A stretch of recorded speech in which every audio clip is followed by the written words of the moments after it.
Oh, Houston, for the first time in a long time, my son was actually impressed by something that I did.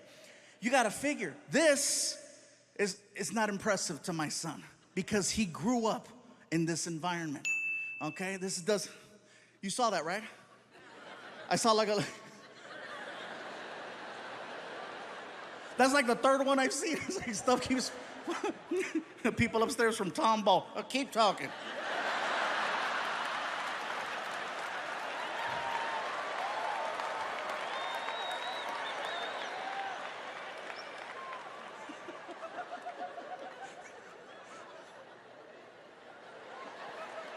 All right, I'll tell you guys what happened. Shakira performed here a few days ago, and Shakira has an amazing show, okay? She doesn't just come out and la la la la la la la la la la la la.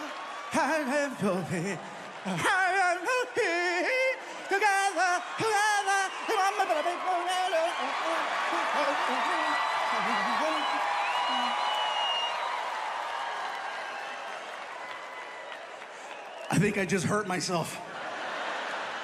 But there's a part of her show where all of a sudden it goes, and there's cannons with confetti that shoot everywhere, right?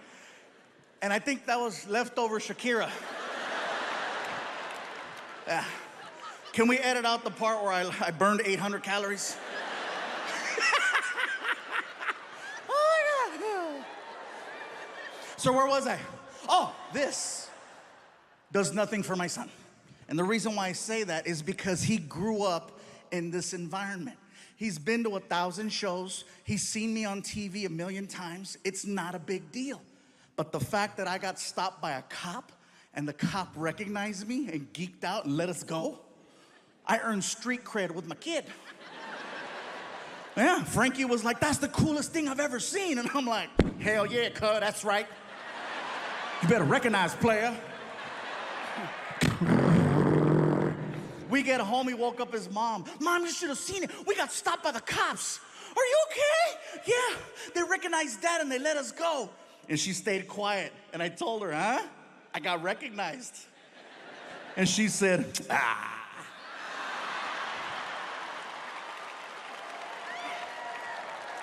So my son, what he likes to do now, like I said, Frankie likes to stay home and watch videos. I come downstairs one morning, and he's on his phone, but the chair that he's sitting in is turned facing the window, which I thought was weird. So I called to him, Frankie, what are you doing? Nothing. So he can't hear. Frankie, he can't hear. So I walked up from behind, and I realized that my son has little headphones. So I said, oh, okay. Yeah, he's not ignoring me. So I look over his shoulder, and I realize that my son is watching a film. And I don't mean Frozen. But those people look cold. So now I'm standing there watching it with him. I'm not trying to bond or anything. I'm just trying to figure out the conversation I need to have. And now we're both watching professionals. So I grab his headphone and I went, hey, is that a good movie? And he freaked out. Ah! And he threw the phone. The phone came partially undone and you could hear it. Oh, it was bad for you. Not my face, not my face, not my face.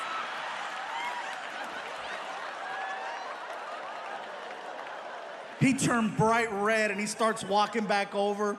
How embarrassing. How long have you been standing there? I said, long enough to know not my face. Are you gonna tell my mom? I said, Frankie, I love you way too much to do that to you. I would never tell your mom. I'm gonna tell everybody else. Hey, don't tell his mom. I said, look, I know you're not gonna stop watching stuff like this, so just do me a favor, don't do this here. You're old enough now to watch whatever you wanna watch, but as long as you live in this house, you cannot be watching stuff like that where your mom can catch you. You're not gonna stop, so just don't do it here. How do you know I'm not gonna stop? Because I haven't stopped. Matter of fact, there's a sequel to that. It's called Not My Hair. Some of you, que cochino. I know, right? I said, Frankie, if you're gonna watch stuff like that, just go in your room, lock your door. I don't wanna catch you. Okay, so let me know. Want me to text you? Never mind. I'm in the middle of trying to deal with this whole situation with my son watching these videos and not going to work. And while I'm doing this, I get the most random phone call I have ever gotten. My publicist calls me up and she's like, Gabe, Snoop Dogg is looking for you. Excuse me? Snoop Dogg, you know, I know who Snoop Dogg is, but what do you mean he's looking for me? Well, he's looking, is he looking for me or is he looking for me? He's a fan and he wants to interview you. Oh, cool, sounds good. What is it? I think it's some type of podcast. I'm in. Can I bring Frankie? Absolutely. Cool. So I hang up the phone. I'm excited. I want to tell my son. I'm like, Frankie, I'm walking towards your room. I'll be at your door in 3, 2, 1. Hey, all right, you're dressed. Good. Come on, let's go. Where are we going? Watch. We get in the car. And now we're off on this adventure to go do an interview with Snoop Dogg. You guys, let me tell you something. We get to the neighborhood and we're lost. The GPS says we're there, but we're lost. We're looking for a house and there's no house, just a big building. And so I'm like, this doesn't look like a podcast, really? So I pull up to the security gate. Tap the button on the wall. Security desk, can I help you? Hey, security desk, my name is Gabriel Iglesias, and I think I'm here to do an interview with Snoop Dogg. Okay, one moment. Oh, okay, this is it. Good, good. I'm so excited. Snoop Dogg? This is gonna be cool, right? Sir? Yes. Yes, hi. There is no Gilbert Ignatius on file. What? Could there be another name? Another name? I don't know. Fluffy, maybe? And the gate starts to open. I'm like, oh my God, I'm officially in the rapper's world because my real name doesn't mean shit.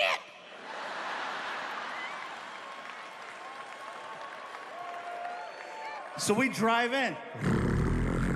And we're passing all of these reserved parking spaces. Reserve, reserve, reserve, reserve. And we get to my space, which is basically an orange cone that has Fluffy handwritten on it. And a bunch of other names crossed off. So Frankie moves the cone, I park the car.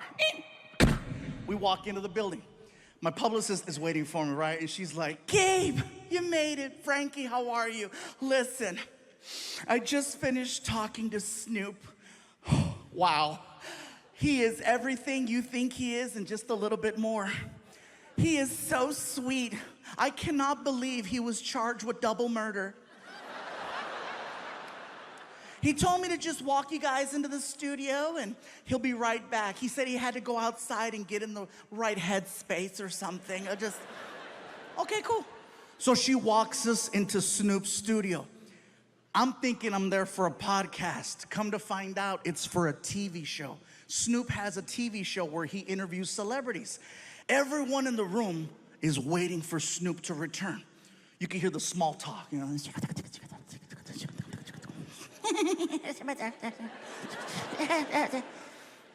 All of a sudden, everyone stands up. And I'm looking around like, what's going on? And I look at the door to see if Snoop's walking in, and I don't see him. And I could see my son. I don't realize it, but Snoop is entering the room through a different door. I don't realize it till like the last second. I'm like, what do you?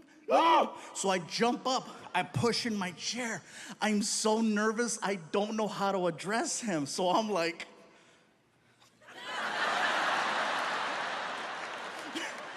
I felt stupid. Snoop walks over to me and he's so cool, you guys. He's so cool. He walks over to me and he grabs my hand. He's really strong. He pulls me in and he says, yo, what it do, baby boo? How you feel?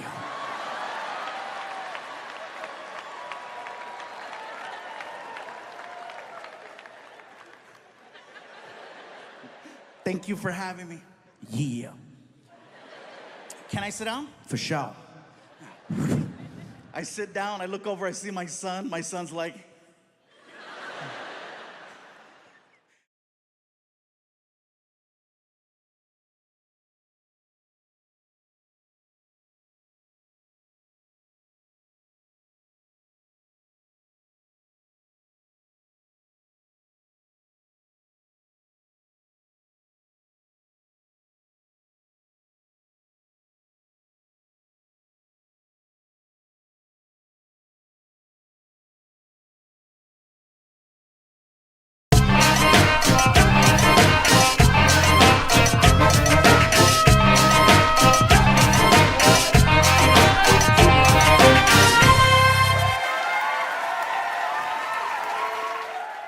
But I could handle it though, I could handle it. People say, well, Gabriel, you go up there and you make fun of yourself. No, I don't.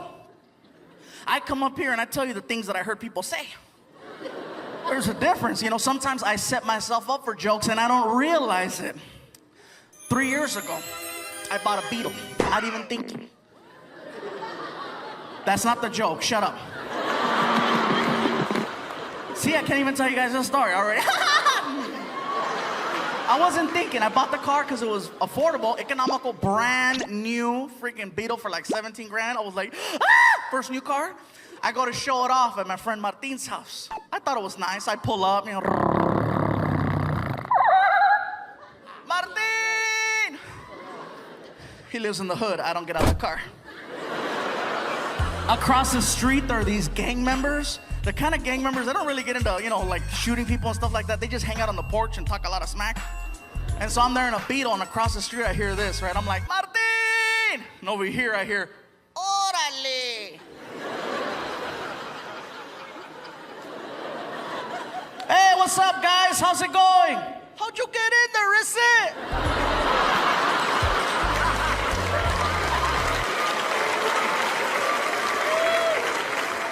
Hurry up, Martin! 2 months later, I go back to pick him up. Now I've had some time to work on the car, right? I put some rims on it, some stickers. I put a chip in the motor so it goes faster. I thought it was bad, right? I pull up. Martin! Órale! I'm not turning around. Hey! Hey! I don't see you. Hey! Oh! What? Check it out, hey! It's the Fat and the Furious!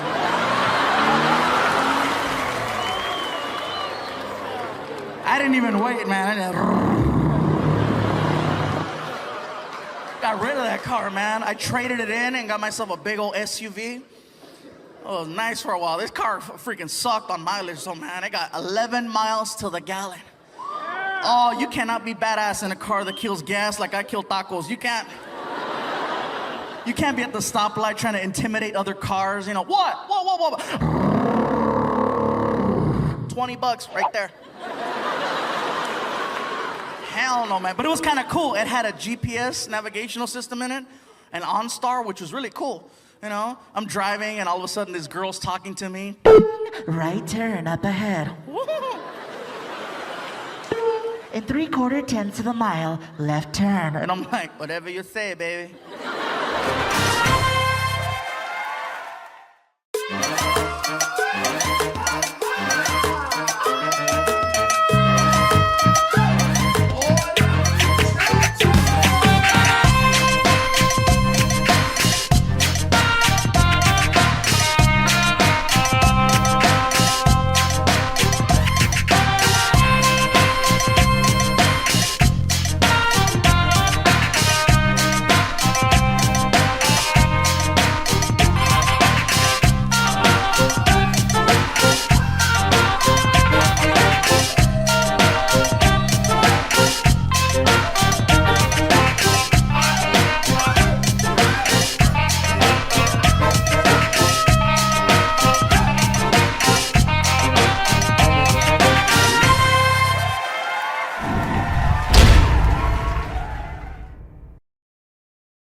I'm a dork too. I don't know how to talk to women. And this guy always comes, hello.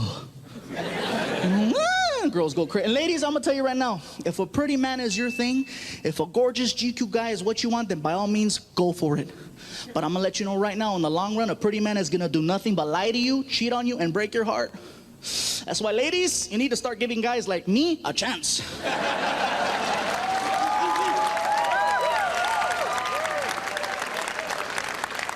That's That's right, because I'm going to tell you guys right now, the worst thing I'll ever do is have dinner without you.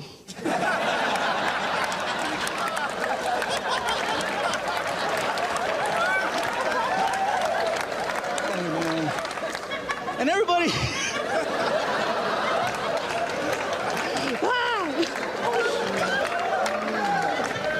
Look at some of the girls. Everybody gives me advice too on the best way to meet that certain someone. You know, like my sister Emily, she always tells me the best way to meet someone is to go on the internet. She goes, go online, you'll meet someone. I'm like, I thought it'd be a good idea because my sister, she's cool people. She goes to school, she goes to church, she's nice. But I gotta tell you guys something, she's a freak. You know, you meet her in person, she's all sweet and innocent. Oh, hello, how are you? Nice to meet you. Bye. But you catch her online at 2, 3 o'clock in the morning, man, she's like, I'm licking and sucking your toes.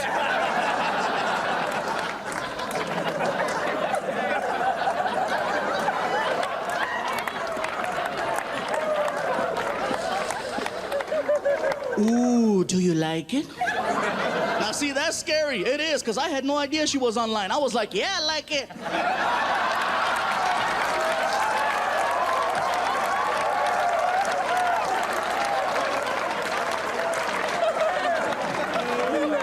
I was like, what's up?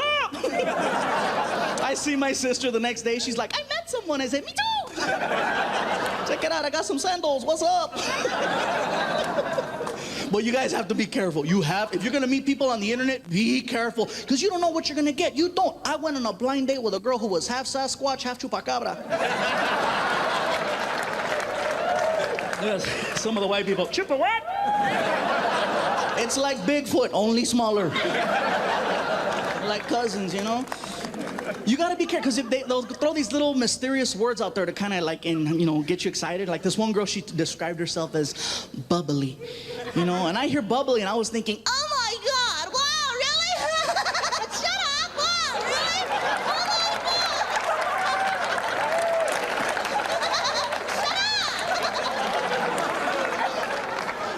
up! Man, and instead what I got was...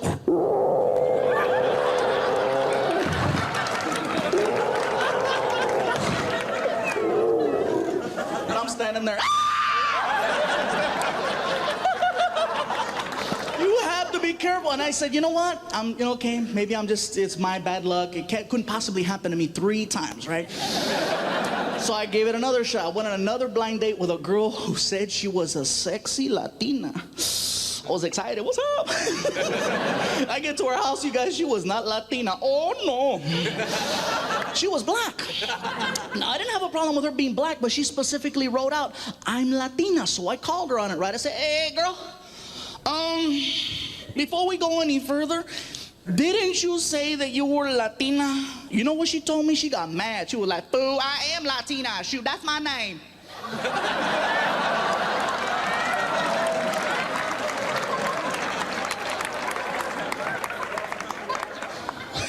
All right, then.